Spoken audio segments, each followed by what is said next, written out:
In this video, I will review phasing methods. I will begin by applying the default phasing method.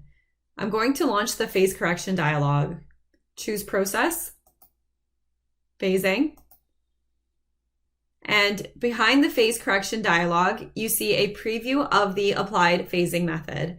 If you're happy with the changes, click Replace to accept. And now my spectrum is in phase. I now want to show some of the other phasing methods available to you, so I will click Undo and relaunch the phase correction dialog.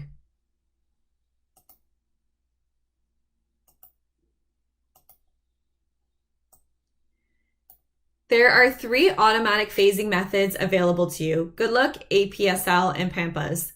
As I click the radio buttons for these methods, notice that the proposed phase angles change in addition to the previewed spectrum.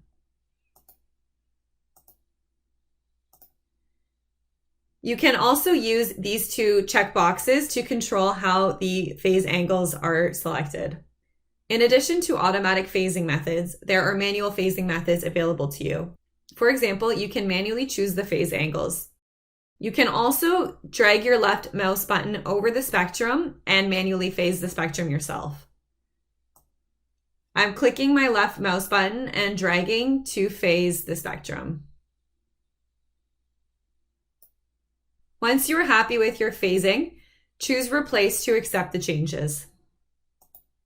And now my spectrum is in phase.